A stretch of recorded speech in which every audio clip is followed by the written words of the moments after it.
Listen, a lot of people fail to understand this part, but one of the primary purposes for the healing is for the growth. It is so that you don't stay stuck in the same place. It is so that stagnant energy does not take over you. Let's talk about it.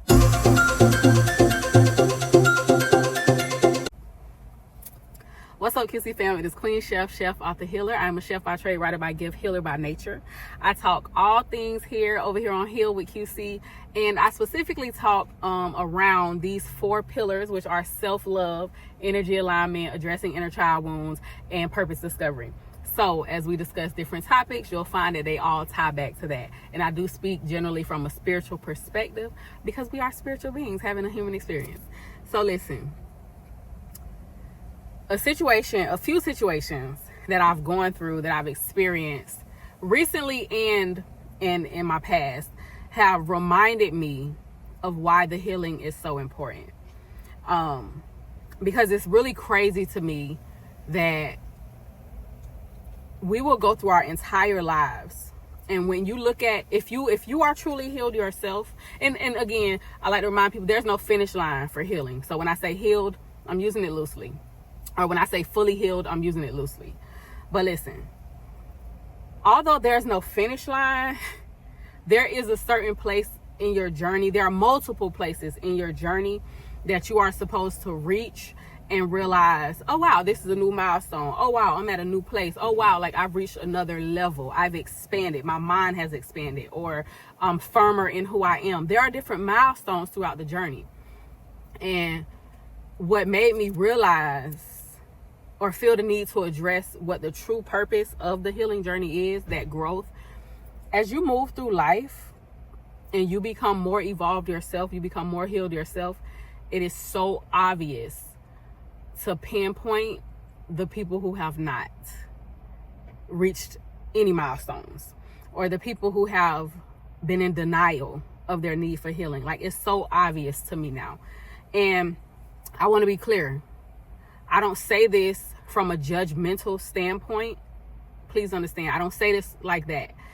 It's just becoming more obvious to me through different relationships in my life, through different relationships from my past, romantic, familial, friendships. It's just becoming more obvious to me that people don't really understand the purpose of the healing, or the true need for the healing is so that you can grow. It's not to just, oh, because I need to get over my past. Oh, because I need to heal these childhood wounds. It is so that you don't stay stuck. I was in a conversation recently, debate, argument, it depends on who you ask, that made me realize the person I was dealing with was truly representative of stagnant energy. Like, just stuck, literally. And I had to think about it, and I'm like, this person is responding like, almost like a child would, or like almost like a teenager would.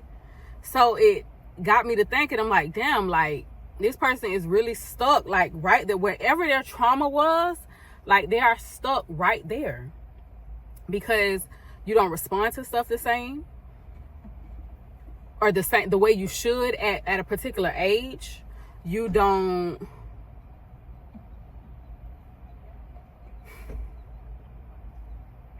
I'm trying to be careful with my words, because again, I don't want this to come from a judgmental place, and I don't want even the people who come across this video, and you may not be as evolved as you think you should be, or you may not be have reached as many milestones as you feel you should. First of all, I want to tell you, you are right where you're supposed to be.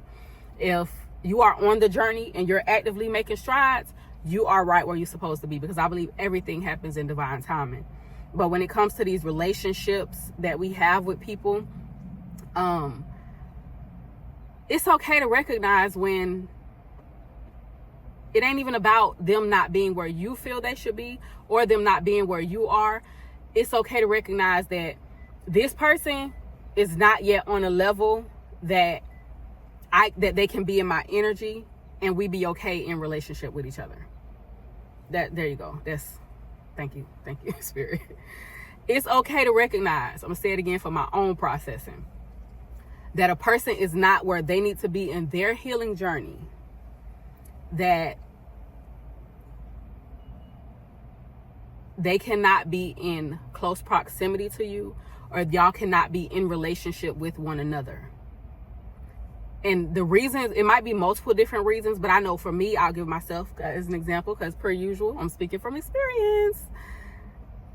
In my particular situation, I'm just recognizing that I cannot, this is disruptive to my spirit.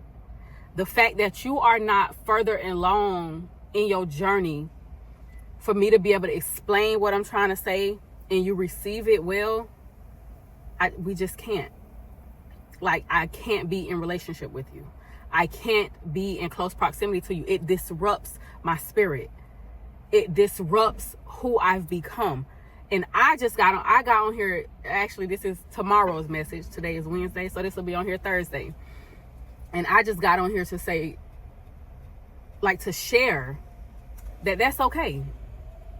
It is okay. And what made me realize it was okay was after I had this discussion or this disagreement, I felt no ways about it.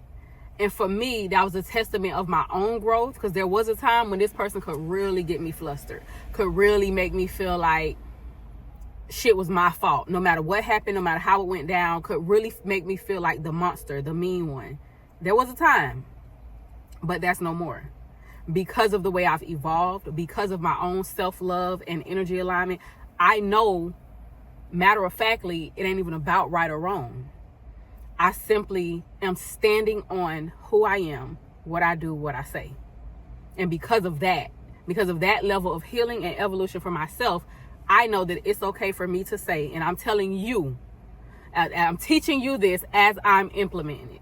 And so I'm telling you, viewer, it is okay to recognize, no matter what a title is, no matter what a relationship is, it is okay to recognize that somebody is not yet far enough in their journey. They're not yet willing enough to be unstuck.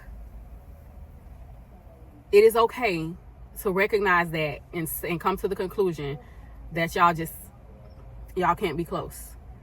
Y'all can't be in communication possibly. That may or may not change. Be okay with that part too. The number one thing, the art of detachment, has, I almost want to say, been my number one thing on this journey that has truly had me able to continue this journey day after day, year after year, moment after moment, no matter what happens. The art of detachment. You have to be willing to separate and let go of anything, or the outcome of anything, any relationship. You got to be willing, simply because I can't tie myself to what I wanted this to be, how I wanted it to turn out, what the other person wishes it was. I cannot hold myself to that. I have to look at exactly what it is, exactly what is right here in my face, and be willing to detach if it does not align. That's the lesson. That is the lesson for today. I have to be willing to detach from it. The art of detachment. And that doesn't mean, oh, if you don't agree with me, then just get out of my face. That don't mean I didn't exist fully I didn't exist fully and authentically in the relationship. That doesn't mean that. Detaching, being able to get away from people, get away from things, it does not mean you did not exist authentically or truthfully in whatever you were participating in. It simply means I'm not attached to the outcome. So whatever has to happen for me to stay at peace, for me to stay in alignment with my soul's destiny and what is true and authentic to me and who I am, I'm okay with that. I'm okay with that outcome. Whatever it may be, I'm okay with it. That's what that means. That's what that detachment, that's what healthy detachment looks like. That's what I got for y'all today. I would go more into detail specifically with the relationship, but at this particular time, it's not necessary. Because for this particular lesson, what I said was conveyed. Now, if I decide, I've been thinking about doing maybe something like a series on this topic, just because I'm noticing how big it is, especially among women, especially among Black women, and me being somebody who I feel is absolutely a poster child for it. I might talk about it more in detail, just as it relates to familial relationships, parental relationships. Hint, hint. But, and I give the hint because I truly want y'all to know it don't matter your relationship. It don't matter their title. Detach from the outcome. It don't matter what you wanted it to be. What is it right now? Does it align? Are you aligned? Is it disturbing your peace in any way, shape, or form? And whether they agree or not does not matter. Anyway, that's what I got for y'all today. Please like, share, subscribe, do all the YouTube things, y'all. I appreciate you so much. And y'all be well. I'm gonna do the same.